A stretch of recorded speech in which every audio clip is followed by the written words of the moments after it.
back another week, man. I'm just happy to see everyone, each and every one of y'all.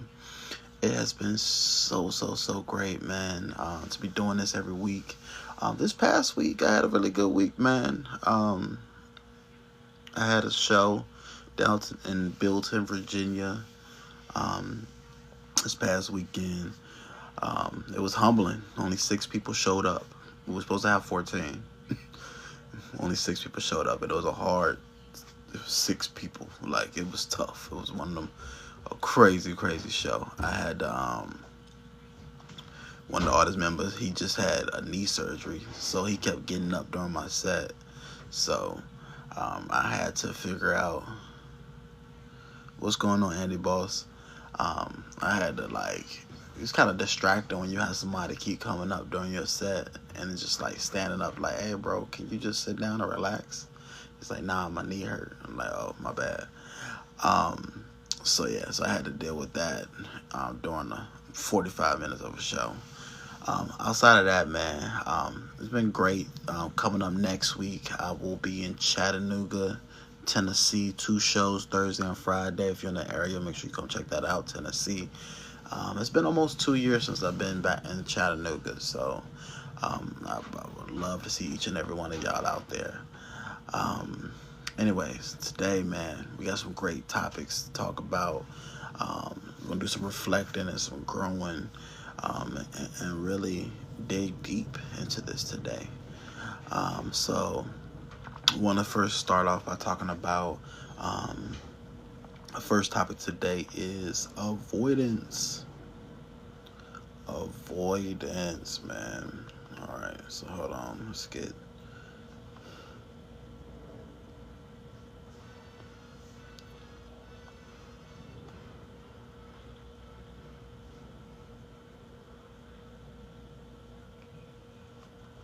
started.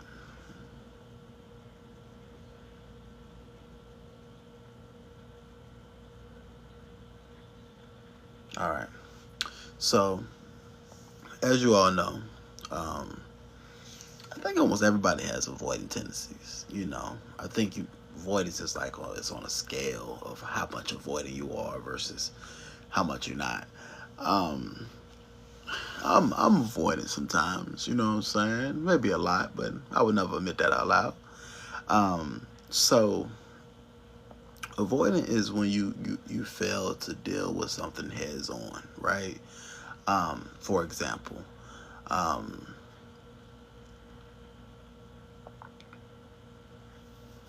I like, you could have an issue with someone, right? And instead of addressing it, that tension, that frustration, you just cut them off. You stop talking to them. You're avoiding that tough conversation. The problem with avoidance is that what I'm realizing is that it isolates you, because if you never work through stuff, you never have people that you can talk to and go to and stuff like that. And then once you go into the isolation, it puts you in that depression. Then in that depression, it's just a whole cycle over and over again. I feel like I've been doing this for years, avoiding isolation, depression, and I just started to become aware of this stuff.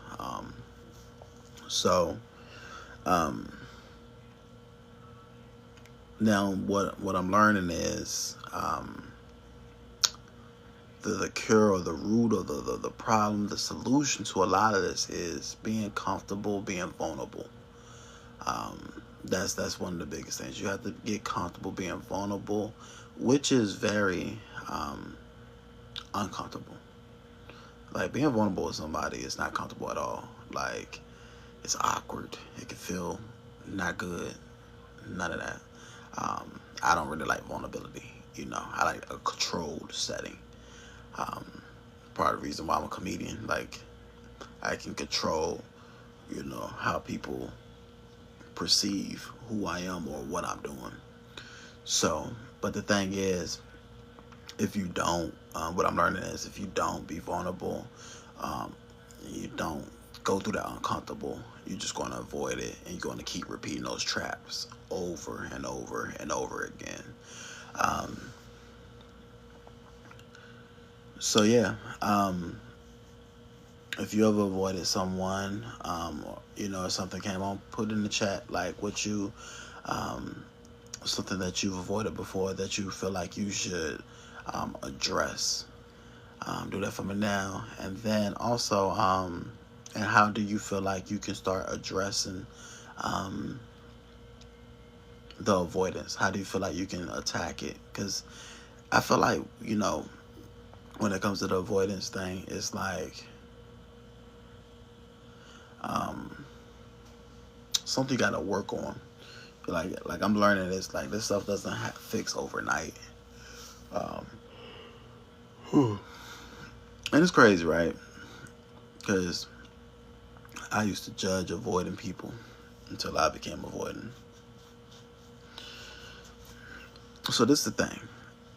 I always want to put on the flip side. Avoidance can also make other people. It also affects the people that you're avoiding too, right? Um, because a lot of times you leave people with an unfinished loop. So what I mean by that is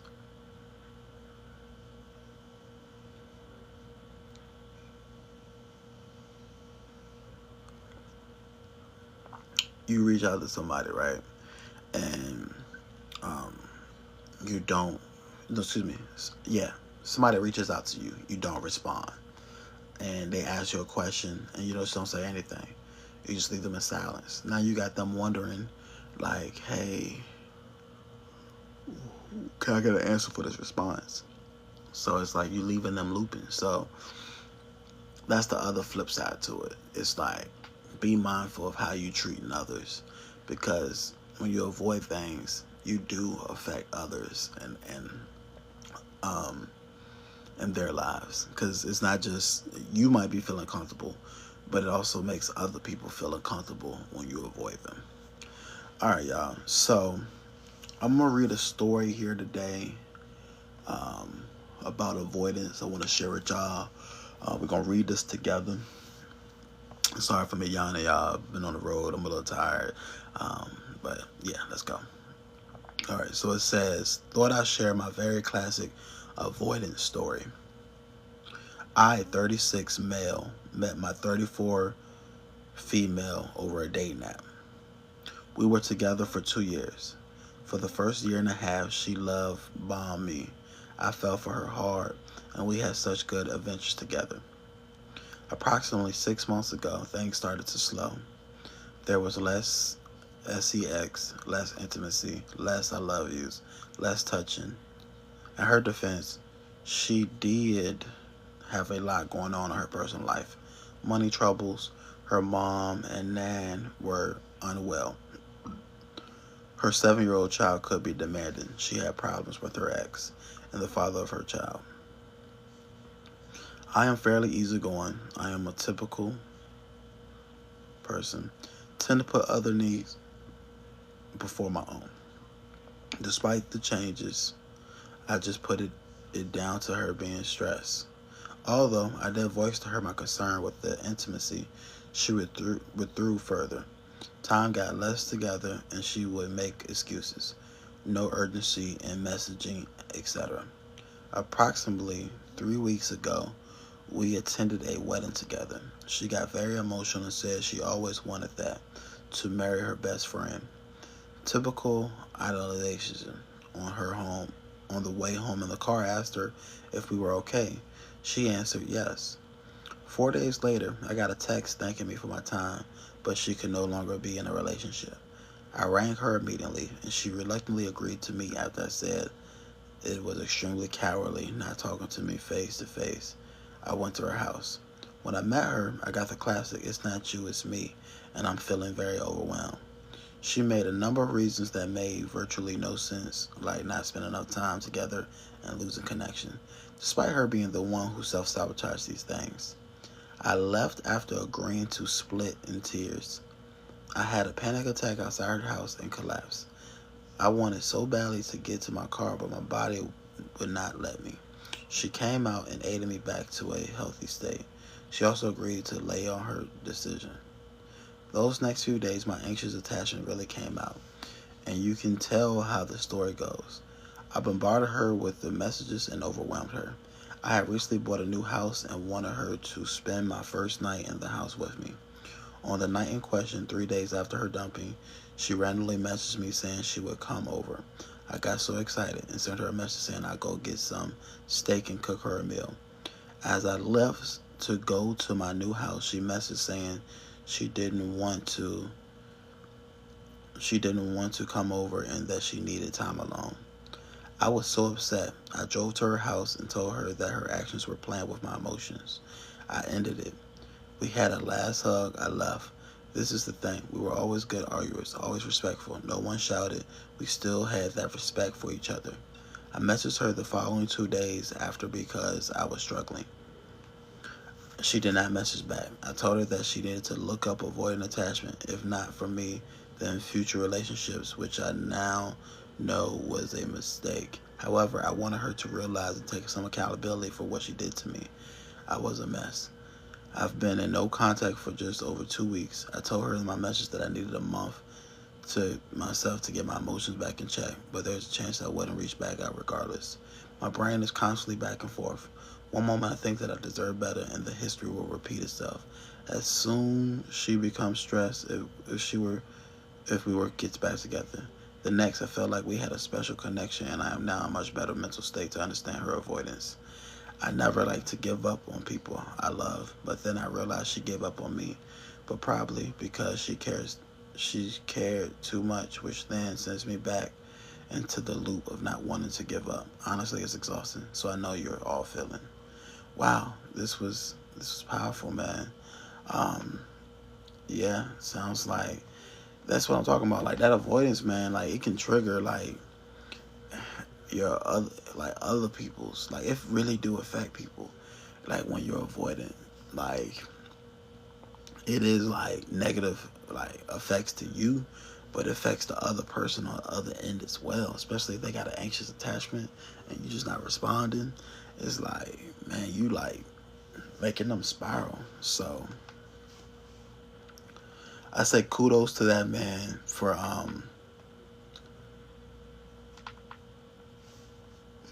realizing that he needed time for himself and not just staying there, because that's a lot of times like when you spiraling like that and like especially when your anxious attachment is triggered, you gotta get to yourself so that you can like get back into a balance, because that person is just constantly triggering you and then constantly putting you in this state of just like fight or flight. So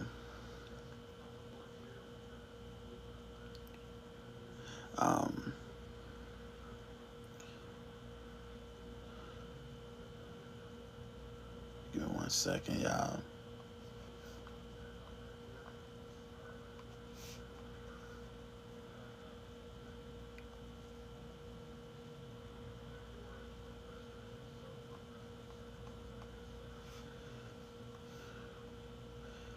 All right. So next topic we're gonna get into is mommy issues. Y'all, these mommy issues be real. Like I did not know how much mommy issues really affect you. Like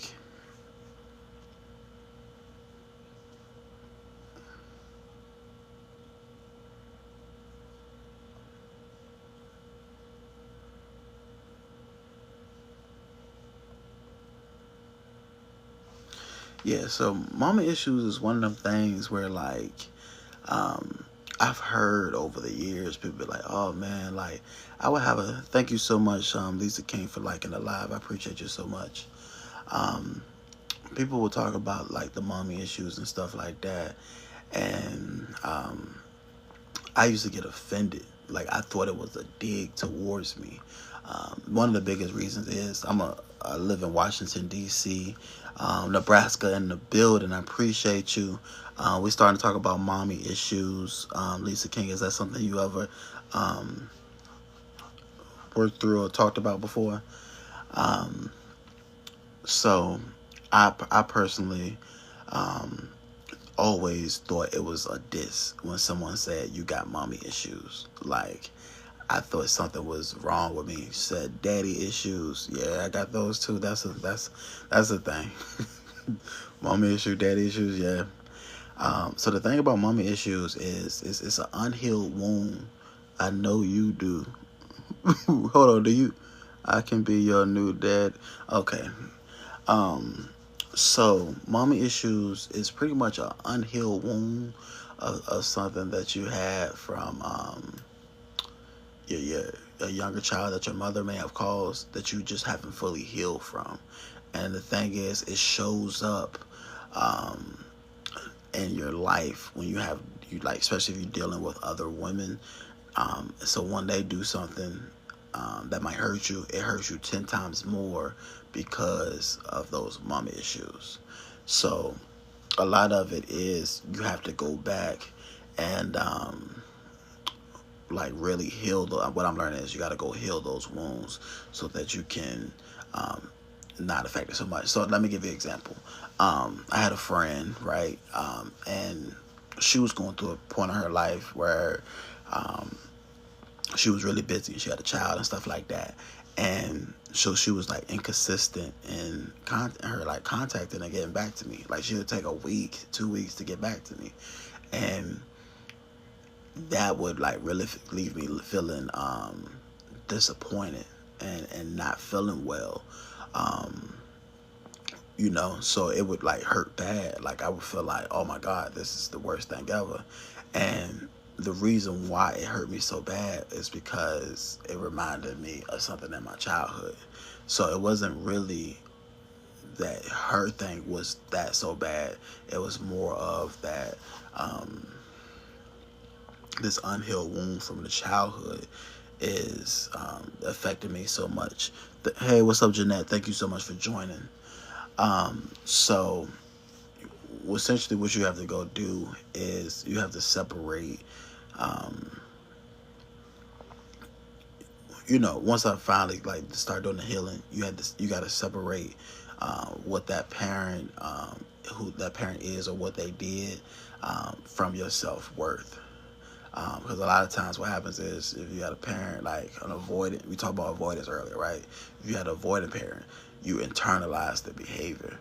And so what I had to realize is like, oh,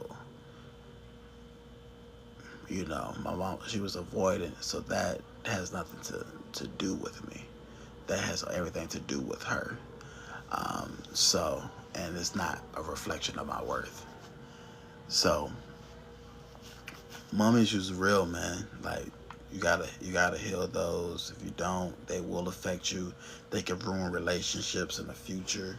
Cause it could be like small things, like you dealing with somebody, they don't respond, or you feel neglected, and now you going off on them, you yelling at them, and the whole time is you not really mad at them.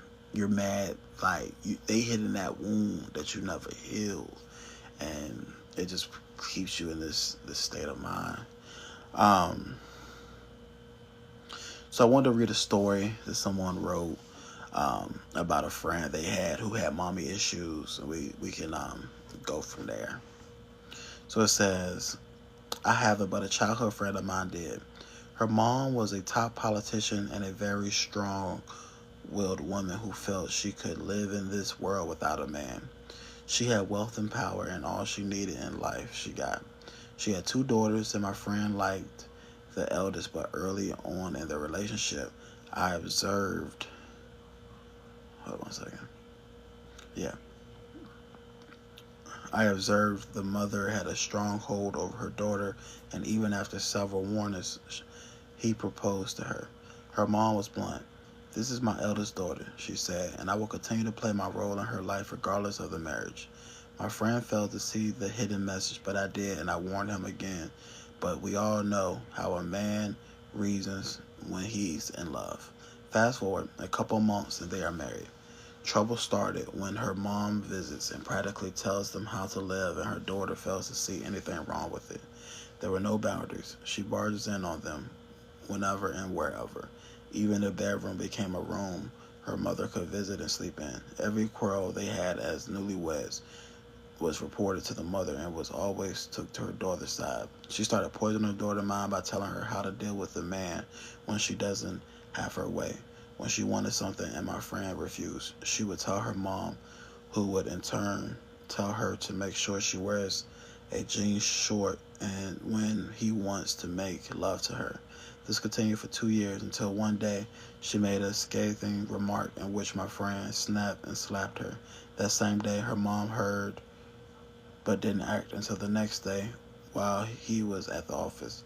She barged in with some thugs who gave my friend the beating of his life with his mother-in-law, and his wife watched all this is happening. After this, she had him locked up for a whole week until her anger was sated. When she finally let him go, divorce papers were filed and they moved on. His ex-wife later realized and tried to make an attempt, but it was really already too late. Last time I saw the woman and her daughters, they were in very bad shape. The second daughter has 3 children by 3 different men. So this is an example of how mommy issues can affect you. It looks like the mother there was she was really involved in her daughter's life. So yeah, man, you gotta I'm learning this, work on these things and not let them affect you. You gotta let them heal so they don't affect your future relationships. Alright, y'all. This has been fantastic. This was a lot. This was heavy. We covered a lot. We covered avoidance. We covered mommy issues. This was a lot. I appreciate y'all once again, man. Always showing up, always supporting. We will be back again next week for more reflecting and growing. If you haven't already, make sure you like, comment, subscribe. I want to hear from you. And that's it, man. Outside of that, man, I hope y'all enjoy the rest of your evening. Have a good night.